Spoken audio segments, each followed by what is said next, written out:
Welcome to Move, Sweat, Discover, the podcast where fitness Move, meets sweat. self-discovery. Today we have a very special guest. His name is Clark Cheung. Welcome to the podcast. Hi, Avi. So your Instagram bio reads Lululemon Legacy Ambassador. Yes. I'm it in is. good company. Yeah. Hi. Advanced fitness coach for the Asian Academy of Sports and Fitness Professionals. Yeah, ASFP. Yeah. Yep. A regional leader for Animal Flow. Amateur actor, Amateur, yeah. which we'll talk about in a few minutes. But above all of those, you put lymphoma stage 4 survivor. Yes. Was there a conscious reason behind you putting that above everything else? Like reminding myself. Okay. And because, I'm bald right now. Yeah. Some people that doesn't know me before, I say, Yeah. oh, you quite look good. And when you're bald, you're bald. So, and I tell them I didn't want to. Right. Yeah. I kind of like forced to be, Yeah. but I accepted. So I put it in But- like survivor. Yeah, I did actually wonder that because knowing when we first met, Yeah, 5 full years head ago. of hair. Yeah. But you yes. really leaned into it. I thought that was a conscious decision that you were just like, hey, I look pretty damn good. Badass. yeah. So we will talk about that part of your journey in a bit, but I wanted to kind of go back to the beginning. Cool. So just take me through your fitness journey. Like, how did you start? Were you always kind of active growing up? Yeah. And how did, I guess, fitness become your job? I was 26. Yeah. And that's how I start to do like really workout exercise. I Yeah. used to running, like doing ping pong, but talking about the physique, I don't know what to do, how to do, Yeah. Then I bought a pull-up bar. Yeah. I put it at home, trying to do the pull-up. Yeah. I couldn't even do one. Okay. So I thought, oh, I'm that weak. So I went to Hong Kong and get my fitness certification, certified it, and returned to Macau. And it's how I started my fitness career. Okay. But like active, like when you were like young kid in school, was that ever something that you were interested in, like in terms of like sports and being active? I did like acting, maybe and singing. Okay. I was in a choir, but I was in the kindergarten. So once I grew up, like this kind of memory like, brought me back. That, Yeah. oh, I used to sing like that. So Yeah. singing and was like active thing. Okay. And how was it that you kind of came about with, because Animal Flow is Yeah. your thing. And Yeah. Actually, for all the listeners out there who may not know, what is Animal Flow? Animal Flow is a ground-based and quadrupedal movement training. Yeah. Like what they call right now is like QMT, quadrupedal movement training system, and combines with the yoga and some martial art and some elements with the some dancing. I would say like modern dance and some comedy. You will see some move like really similar to that. And Mike Fitch is the creator of the Animal Flow. He combined all these good and into one system and make it like a fitness system to let everyone that maybe they don't mind you are the beginner or what, you still can do it immediately and make it like a flow. And it focuses on the fluidity and the mobility and the core strength. Yeah. So it really enhance all of these things and make you to have a better movement. Yeah. I met this thing in 2018. Okay. Yeah, because but it's not from my fish actually. It's because I have one my favorite MMA fighter, Conor McGregor, and he was training like crawling and keep rolling on the mat. Okay. I was wondering what is that? Yeah. Why he's doing this kind of thing? So I tried. So I Googled it, the method of Conor McGregor training, and I saw the other name that Edu Porto Okay. from him, but he was too far away. He's in Portugal. And the second thing is Animal Flow. I said, so there's a class, the certification class in Hong Kong. So that's I tried to register, and I consider I'm a fitness coach. I was a fitness coach. I thought it's easy to move like that, crawling, rolling, and with the 4 points on the floor and keep pressing. But the first day I couldn't move. Yeah. The 8 hours class, I really couldn't move. I do look like stupid on the first day. I remember. It's quite a challenging. Quite challenging because I used to, when you're doing weight training, you have the equipment, right? Yeah. Keep lifting, pushing, pulling. But when you back to the normal, you're using your body, your four limbs, and pressing on the floor and keep moving with the supporting point transferring.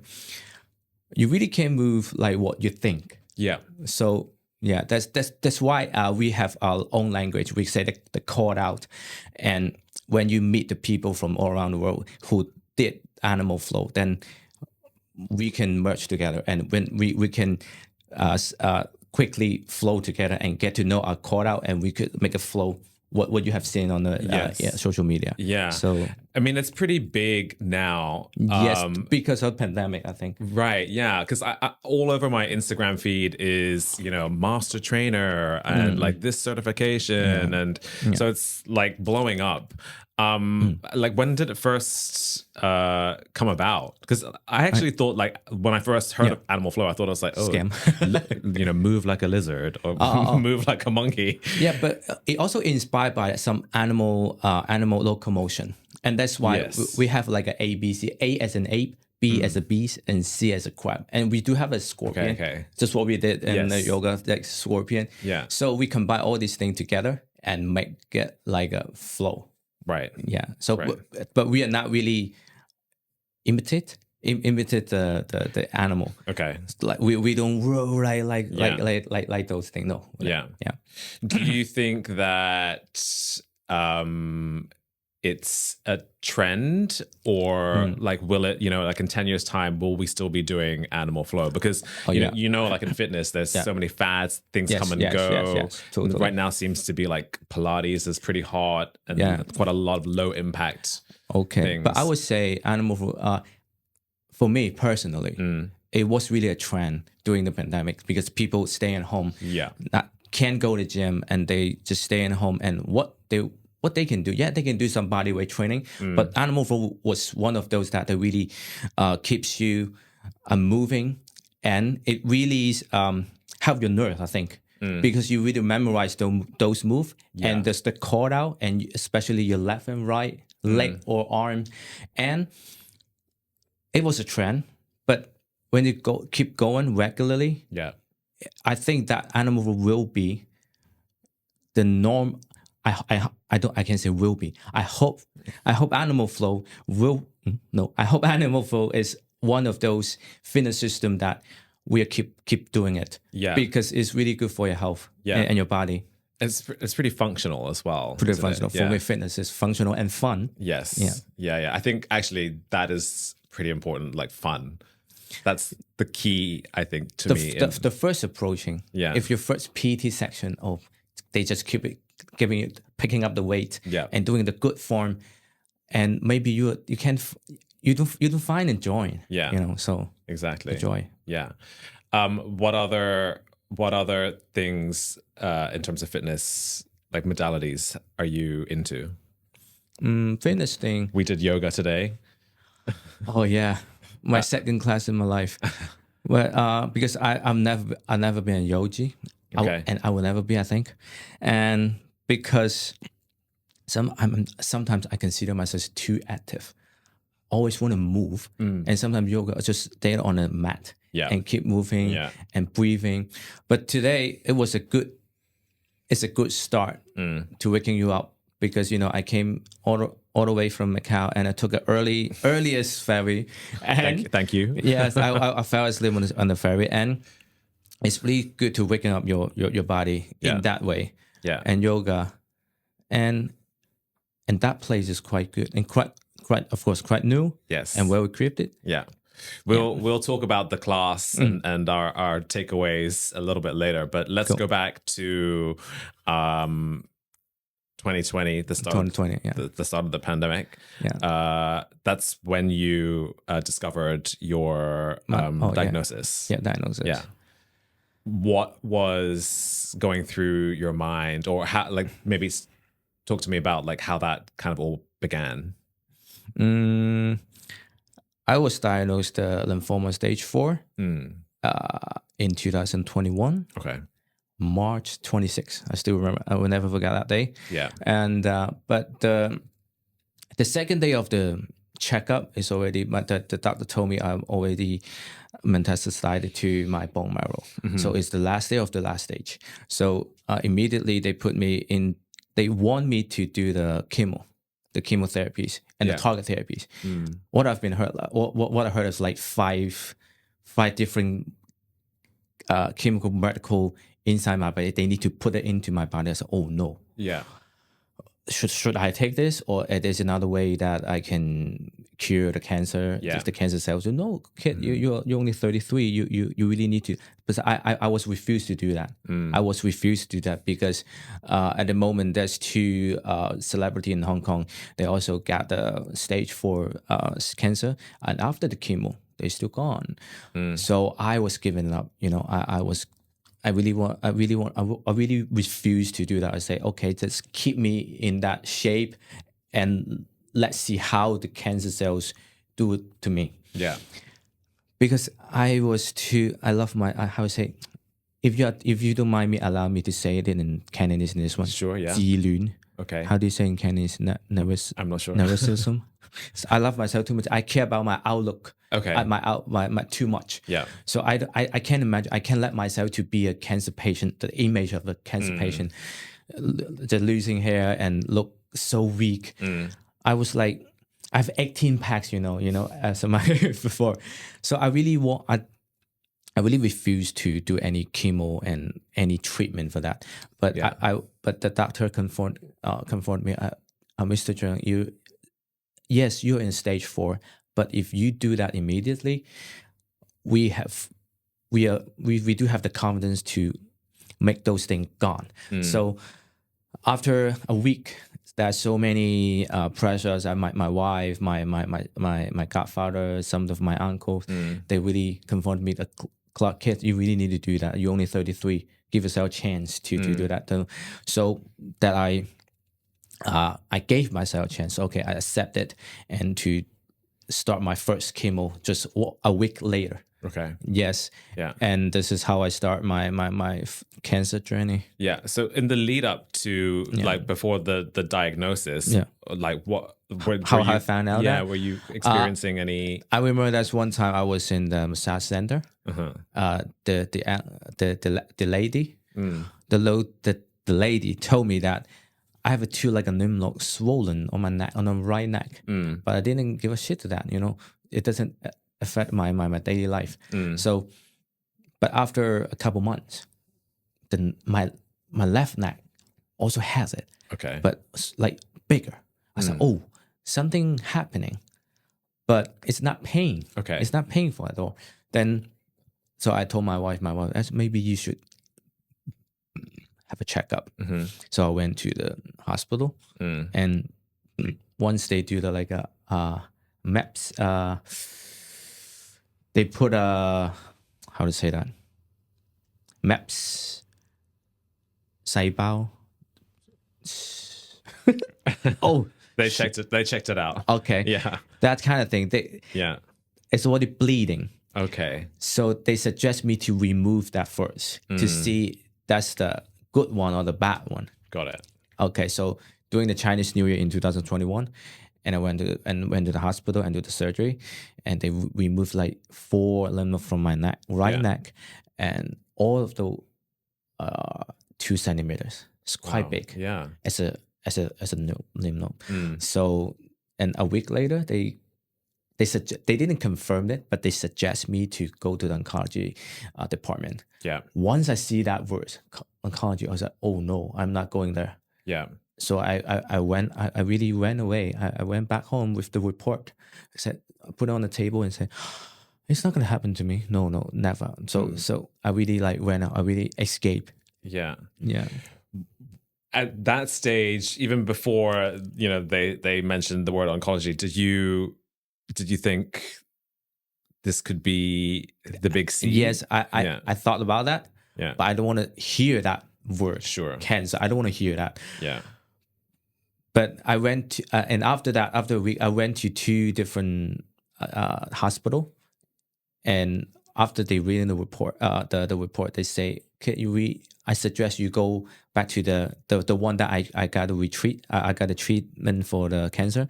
You should go back there because as a Macau citizen, it's free for the cancer treatment." Yeah. So they suggest me to go back there. So I gave myself the last chance of like I want that hospital confirm me am I having cancer or not. Yeah. So March 26th is the day that the doctor has confirmed me I got a diagnosed cancer. Yeah. And how were you feeling when you It's heard like that? my girl breaking up with me, sitting in front of you. It's like maybe I treat you that good. Why you're not loving me? Why you want to break up with me? Right. And just I treat my body that good. I consider my I consider myself I treat my body so good. But as a fitness coach, how could you send me a cancer cells? I was like empty. I couldn't react. Yeah. I just look at my wife. Okay, cancer. But at the first day, I didn't know it. I didn't know it's stage 4. I didn't know. I said okay. Yeah. And the second day, the doctor told me you need to come back tomorrow to have the blood test. Yeah. I said and I told the doctor I couldn't come because I have like 10 clients going on the next day. I said, "You're having cancer, kid. You still want to work?" Yeah. I said, "Yeah, Hong Kong people, Yeah. I think I would have a similar mentality. Yeah. So I couldn't come for the blood test. I said, "You need to stop everything right now. So go. You need to do the treatment." So the next day, come back and have a blood test and a bone marrow test. And the next day again, I come back to see the report, and the doctor told me, "Oh, sorry, Clark. We found out there's a cancer cells in your bone marrow already. Before it goes to your brain, you need to do the chemo immediately." Yeah. So we check is there any room or maybe any bed that you can go already? So, yeah. Okay. It happened too fast for me. Yeah. Just 1 week, I need to know the news and accept it and digest and go to for the chemo. Yeah. Were you? I guess you were in a little bit of a denial initially. Denial, fear and denial. Yeah. Fear and denial. Really. So how did you pull yourself? How did you make that switch to kind of wanting to, fight this? I think because I need to. I give a credit to a Virgo nature again. I shifted to immediately to the workout mode. Okay. Once you're facing your difficulties, you want to overcome it. Okay. But of course, I've mentioned that I couldn't accept myself to have a losing hair and look like a cancer patient. But more than that, I want to survive. Yeah. Okay, I might die, I might die. But the doctor told me, if you listen to us, we will try our best to make you recover. So after a week, so I really trying to make it like a mission, because I've been told that I need to do 6 courses of the chemo, 3 to 4 weeks, once of 3 or 2 weeks, 4 weeks. So I would take it like HIIT. Then I need to do it once a month. Okay. But the hardest in my life, the hardest HIIT in my life. Yeah. So I need to but I've never tried that kind of HIIT, right? So I really need to give myself the first try. Yeah. So the first day of my chemo, I was really brave. I was like sitting when those medical but I used to have a hold here because there's a tube 44 centimeters from my bicep through my frontal and all the way to my heart here, and 44 centimeters to make those medical through my body and like fighting with the cancer cells. Yeah. For the first time, I was surfing on my phone, just surfing on my phone. Once they come, the medical comes, it's like 10 seconds. I naturally put down my phone and fall. I still remember that feeling. The first time I tried, wow, this kind of anxiety is quite hard. I really passed out. And once I woke up, it's already like 2 hours. That's the first time I felt of the chemo. Okay. Yes. So how long is each session?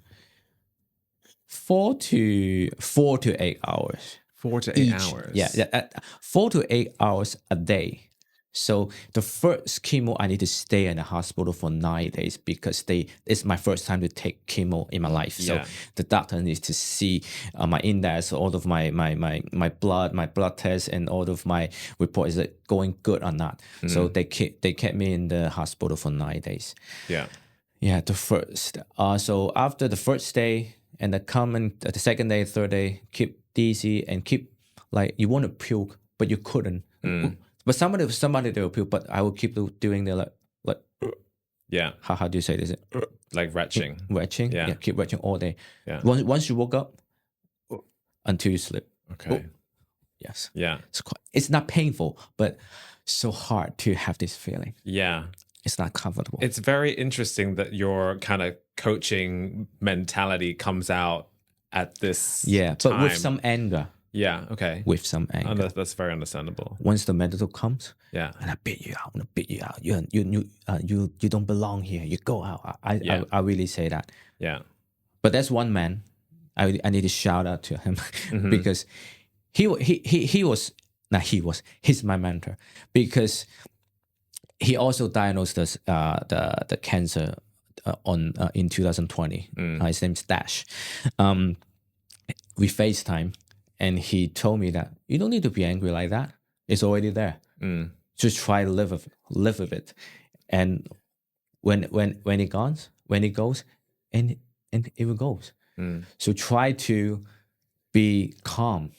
You don't need to be angry. Yeah. Don't lose your energy. Yeah. So he was the one, not the only one, but he was the one who comforted me. Yeah. How did you, during that time, because obviously it's a very kind of taxing and challenging time, both physically and emotionally and mentally, how did you find, I guess, balance in that time? I would say I kept doing something make me feel alive. Yeah. Like hiking to see the nature. Yes. Singing at home. I got my own mic. And use the MMO and to sing what I really want to sing. Yeah.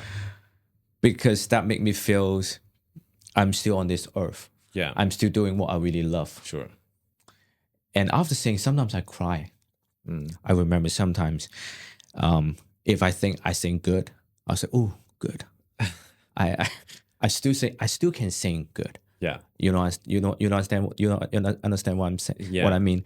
I still can sing. I'm still able to sing. I'm still able to hide. I still able to walk. I still able to have a coffee, to hang out with my friends. Yeah. So I kept doing that, trying to be normal. Okay. Yeah.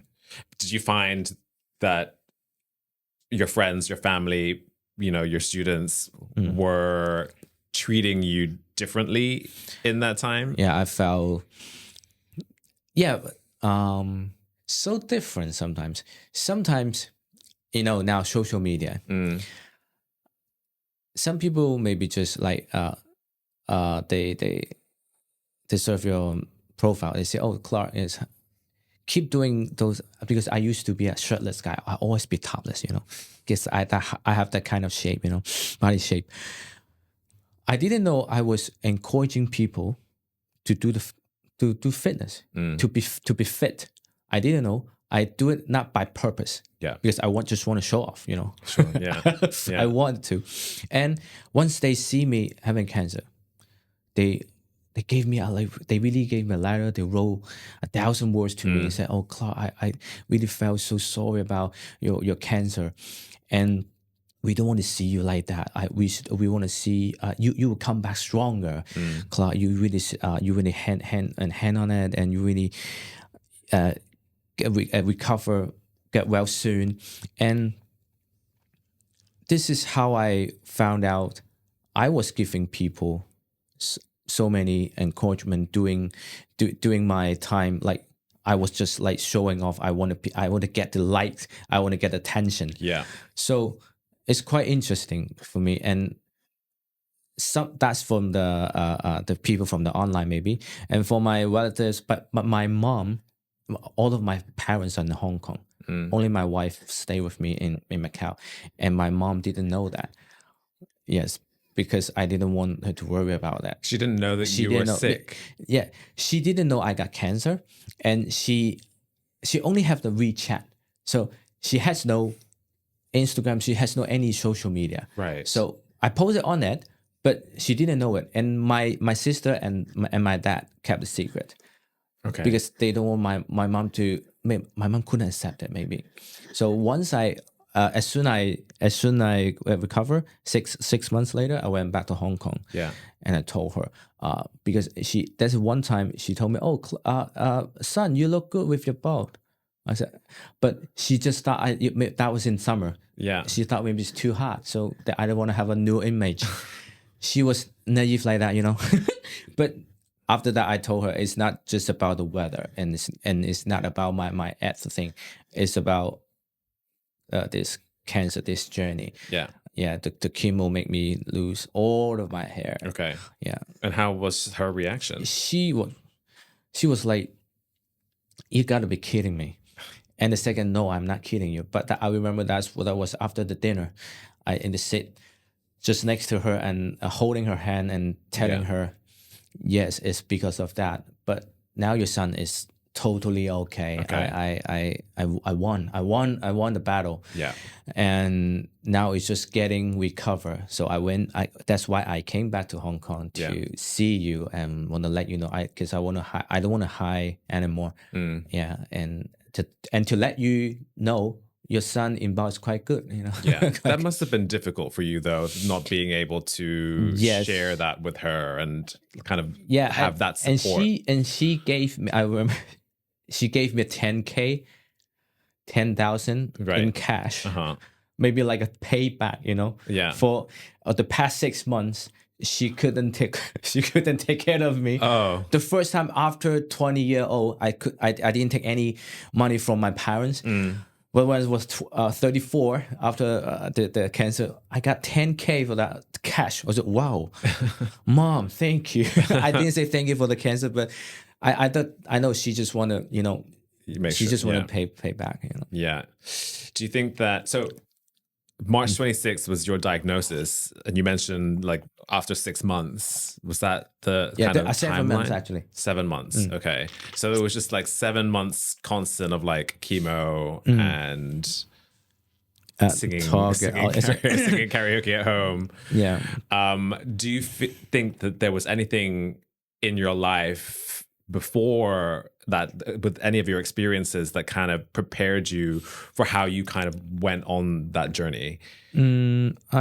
That cancer gave me, I would say, prioritize. Okay. Yeah. It makes me prioritize those things that really happening in my life. Yeah. So I used to, like I said, I used to want to get the attention. Yeah. But the attention from somebody that I don't know, sometimes I will waste too much energy for getting those attention. But now I really know who should I really focusing on. My loved one, those who really care about me. Yeah. Yes. And what should I do first? And who should I care first? My wife or maybe my parents. And the friends that really accompany me when I'm doing the cancer. Oh, especially my godfather, every time I went to the hospital for the chemo or the target therapy, to do those therapy, he gave me a lift to the hospital, go and back. So I really felt that love from them. Yeah. So those are the people I really need to care for, not the people from the social media thing, the online thing, those people that I don't know. Yeah. Now I really understand that. Yeah. Actually, I remember I remember when you had your diagnosis, we were contacted by. You gave me a video. Yes, I remember. Yeah. I With had remembered that we first met in 2019, 2018 or something. Lululemon, Yeah, when we first got invited to be ambassadors. Yeah. And we only met very briefly, I guess. Yes. You know, like I don't think we had like a super long conversation. Yeah, we didn't. Yeah. I don't thought you were handsome, just that. Just that. And we didn't have a conversation. But then I remember the next kind of thing was that we got told of your diagnosis, and I remember leaving. Athena told you. Yeah. I remember leaving you this video because I just felt like so. I mean, we had barely met, we barely connected, but I remember when we met, like your energy was great. You were a very open kind of guy, so I felt like compelled to leave you the message. Yeah, because normally sometimes I will, you know, with Lululemon, you get sent so many things and like, oh, can you do this? Can you do that? Yeah. No. But I definitely felt compelled to send you that video. How did you feel like receiving all of that kind of support? I didn't expect that actually, and those so. I do need to shout out to Lululemon again. Yeah. Because they really been supportive for me during this cancer journey because, you know, when I stay in Macau, they also invite me to the event, even though I couldn't host or maybe I couldn't attend, but sometimes they would send me the video of the event. And they also extend me one more time to be a, you know, I don't know if I'm not the first cancer ambassador of the Lululemon. I'm the second because they're one in Shanghai, I know. And kidding. But I really do appreciate them for what they've done to me. And there's one event walking to Guangzhou. I don't know if you know that or not, because during the pandemic time, I started one event, but that's before my cancer. Yeah. I started a project from Macau, like from Macau walking to Guangzhou. It's like 120 kilometers. Yeah. Walking to Guangzhou on foot. So, but it seems like impossible, but we finally made it. But after I start this project, I diagnosed with my cancer, so everything need to stop. So after 2 years in 2023, once the border opens and my body like is recovering good, so we tried it, we started. And so the whole team, like we have 6 people, 4 people for walking, and there's 1 people for like we call it like an ambulance. Whenever we have problem, we get on a car, you know. Yeah. So the Lululemon's really been supportive with this event. They provide 3 days of the outfit of the Lululemon. Yes, and we walked from Macau to Guangzhou and we connected with those mainland Lululemon store for 4 stores, and finally, and we made it on the last day, 150 kilometers. Yeah. All the way from Macau to Guangzhou. So this is one of the like most memorable event that I do with Lululemon. Yeah. So it sounds like connection is quite an important value that you hold. Yes. And you know, during the pandemic thing, people like keeping apart, away. Yes. Yeah. For them, they told me this. I didn't say myself. They said, Clark, you kind of like reconnect us. Because during the pandemic, you couldn't do that much event like before. You know, so we have the rules for keeping 2 people, 4 people. Remember in Hong Kong, especially, and Macau and in China. But the case, we for the Macau people, we still can go to China. So that's why the only way that I can go is from Macau to all the way to Guangzhou. Yeah. So for them, it's like kind of we connect to people to show them what is connection of the people and love. Yeah. I ask quite a few of my guests this question, but obviously connection is important to you. What does community mean to you? Because that word community these days is thrown about, and you know, like community and well-being. Exactly. Love it. Yeah. Community is to have a people to have the same goal, maybe, and they have the same hobby, and they're willing to share and exchange, and they really care about what you love, and they will support you to achieve. This is what community to me. Also, we do have this community thing in Animal Flow. Yes, We have our own language. We have our own call out. We have our own move. And once we do that, we help people. We help each other to achieve your goal. To, oh, you can do the tuck, or maybe you can do some difficult move. Yeah. We try our best, or we found the best way to make you do that. And it doesn't relate to anything about the money. Yeah. So community.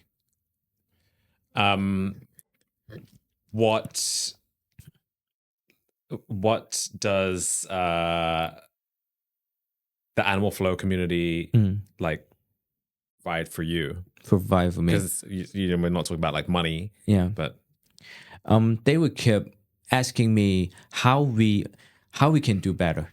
The first, of course, they come to my class to regular, but sometimes I would pick someone to, if the people they really willing to get deep more into it, and they will keep asking questions how I would do better.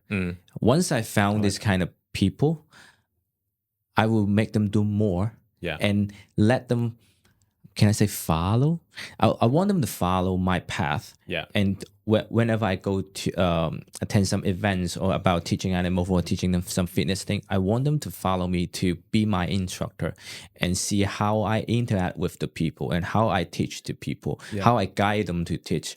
So I didn't ask them to copy me, but I just want them to interact with the people. Because if you're being a coach, if you can be shy and you can be, keep stepping back when like I think Asian culture is like when people keep asking you question, but in a deep inside you have question, but you're afraid to ask question. You know what I mean?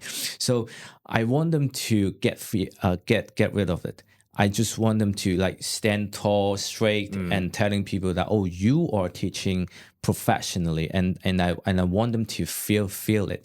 So once I found this kind of person in my group, in the community, I want them to follow me kind of like that. Yeah. One of the things that I've learned through quite a few of my guests actually in this podcast journey is that as a teacher, you actually learn more from your students than your students learn from you. What do you think that is for yourself? Yes, because and also that's one thing. If you're a person, if you are that person, how to say? If you're the person that you're afraid to share, you don't willing to share, you're not keep going, have the progress. If you want to share, because sharing is quite good thing, because okay, you don't want to hide something. Maybe this is your asset. You want to hire that. If I teach you in this way, and people think that, oh, maybe you'll get better than me, and people you will look for you and not looking for me. So I don't have this kind of thing. I don't have this kind of mind in my mind. I want people to, if they see me in a good way, sharing like this. If there's something I need to approve, they would tell me. I want them to tell me there's something that I need to approve.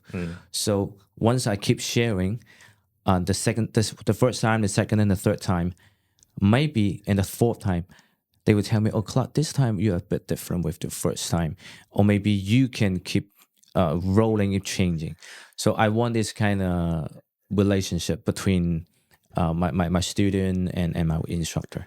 I do want this.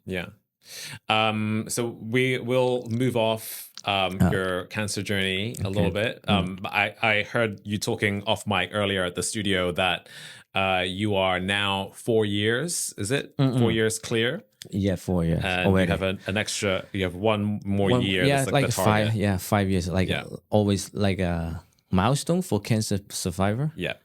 So I looking forward to that. Yeah. Trying to, I might not have a celebration, but I've been told that if your cancer cells are not coming back in this 5 years, the chances are getting lower and lower for the cells come back. Yeah. So I do look forward to that. But my doctor says it's nothing. It's nothing. You don't need to listen to that.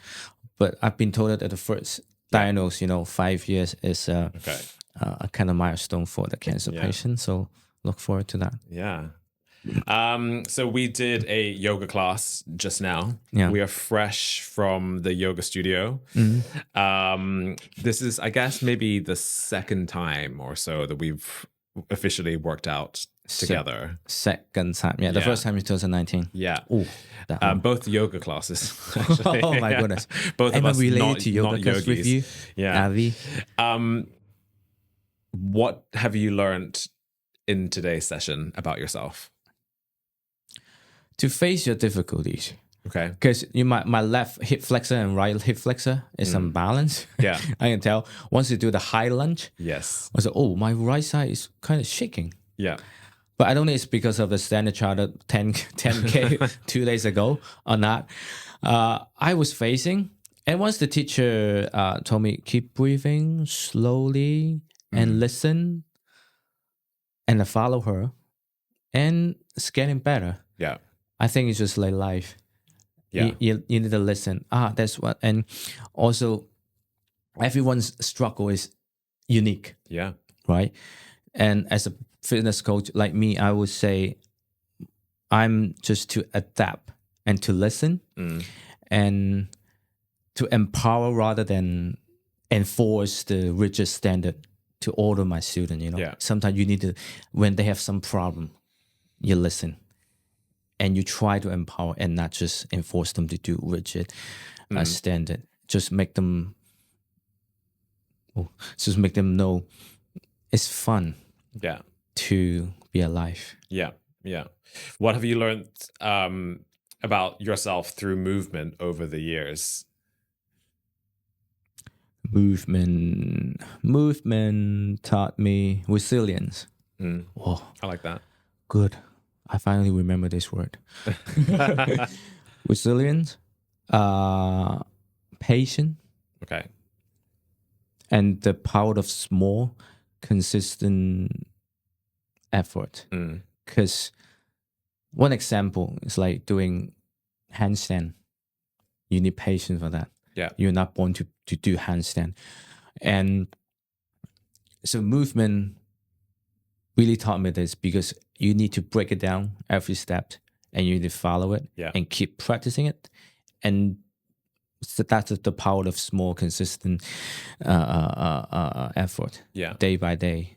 So once you get that and when you look back, I was like, wow, I've been that long journey. Yeah.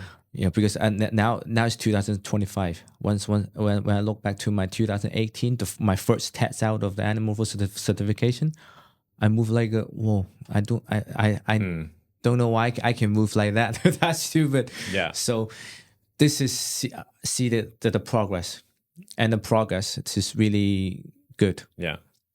From today's class, what I observed about you is that you're quite vocal.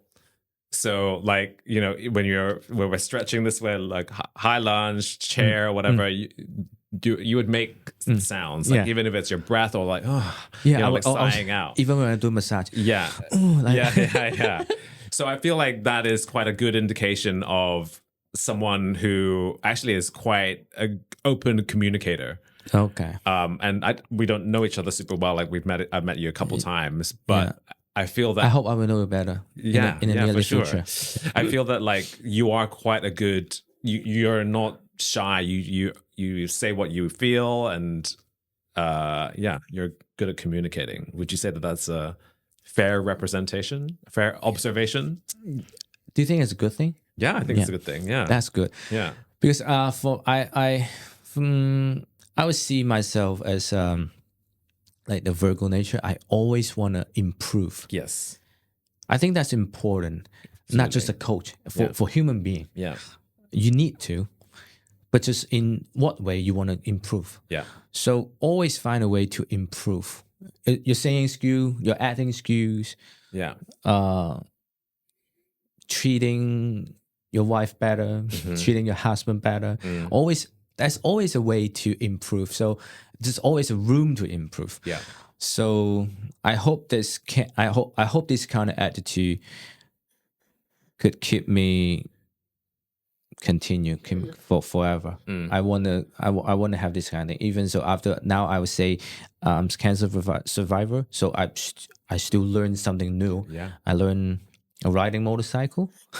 Yeah. And the manual one, and singing. And nowadays, and now I'm trying to sing on a stage, really, not just in the karaoke room. And Dash and I have an association in Macau, really helping the local singers and also us to have more chances to perform. So this is one of the goals in 2025 on the nearly future, that we want to make it spread. Yeah. Yeah. What in this yoga class did you learn about me? You. You're quite flexible.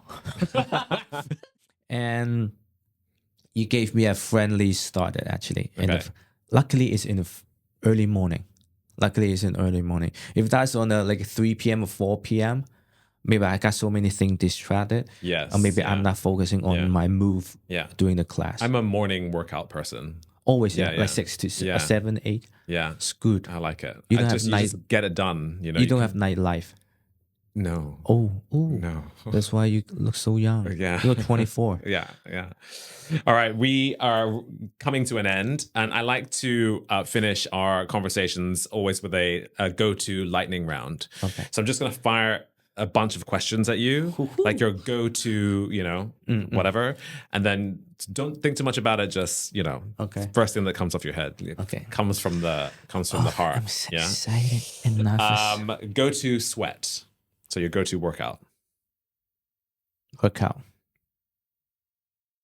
Like, what is your go-to workout? Oh, sorry, I didn't get you.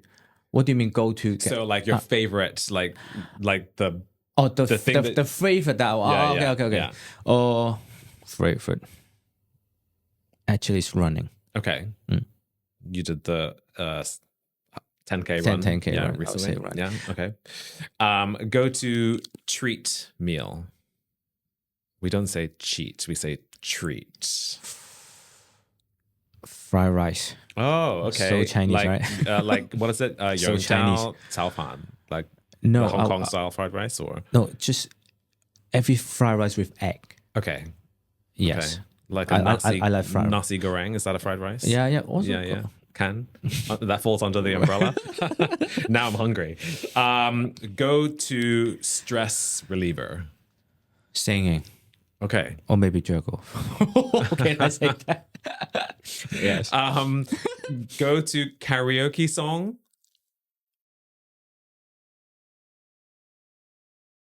Ooh. Cantonese? Yeah. I need to say the name, right? Yeah. Who is like a band? Like Aaron Kwok? I don't know any other. 愛情陷阱. Okay. Is that a slow song, like a love? Fast song. Okay. Okay. I'll give you the subtitle later. Okay. Go to travel destination. We talked a little bit off mic about Europe, maybe. Pattaya. That's now. Right. Yeah. Pattaya. Yeah. Okay. Go to morning routine. To have a sun bath. Okay. Yes. Yeah. If it's possible to have a sun bath, I would really go to. Go to life motto. Sorry, life motto? So like a motivational like speech in your head almost. Like something that you live your life now, by. Yeah. YOLO right now, really. You only live once. I really understand this meaning after this journey. Yeah. You only live once. Okay. Yes. Before that, I thought YOLO is just sounds cool. The cool kids. But YOLO, YOLO, you understand what that means, man? Yeah. Yeah. Now I really understand what YOLO means. Okay. Go to weekend activity. Sorry, weekend activity. Weekend activity. Riding. Okay. Really, I do love that. You have your own motorbike? Yeah, I have two. Okay. 2.5 because the other half with dash. Okay. And big. Oh, yeah. Go to self-care ritual. Self-care. Yeah. So what do you do to kind of look after yourself? Like, Sauna. Just with the wet steam. Yeah. The wet one. Okay. I do it like twice. No, I do it like twice a week. Okay. After the fitness thing, so I really want to have that kind of thing to release. Sometimes I sing in inside room. Oh, okay. So what's next for you? My next. Yeah. Next, okay. We didn't really touch upon it, but you do some amateur acting. Is there anything like that on the horizon? I would say this year in 2025, if my health problem goes normal and my wife's health goes normal, I will try to do more singing and acting, or maybe like the stage thing. Yeah. I will try my best to squeeze my time to do it, and attending some workshop for vocal and singing for my voice. And if you have this ability, I want to make it better. Yeah. Yeah. I'm trying my best to do it. Yeah. Yes. That's your kind of creative outlet. Yeah. My goal in 2025. Nice. I hope it goes further. I hope. Yeah. I hope so too. I really hope. Have you done any, like, what in your acting? Has it been like plays or? Yeah, I did, but mostly in Macau. Okay. That's in a stage in the cultural center in Macau. Okay. And the other one with the clubs with the association that created by Dash and I, and we did some touring in China already, like for the Mister is a band, Hong Kong band, and they already have it. And I already participated twice as a guest singer. Yeah. It's really overwhelming for me. Yeah. So, that was so, I don't know how to express my feeling when you sing on the stage, keep looking at the people, the audience, like yelling for you, for the song, for the band. This kind of energy is different with when you're acting.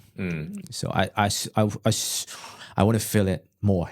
Yeah. I would say I want to feel it more. Yeah. Well, I hope so. Next time is if there's a show in Hong Kong or maybe somewhere that if you're able to come. For sure. Please. Yeah, for sure. In Cantonese, but so whenever I sing English, I'll let you know. Okay. Well, thank you so much, Clark, for sharing your story. Yeah. Thank you so much for sharing your story. Thank you, it's super inspiring, and I hope to continue hearing you use your voice because I think it's thank you. Super special. Thank you. Yeah. Thank you. Thank you so much. I'll see you soon at your next concert. Thank you. Thank you for joining us on this episode of Move, Sweat, Discover. If you liked the episode, please subscribe and write us a 5-star review. See you next time.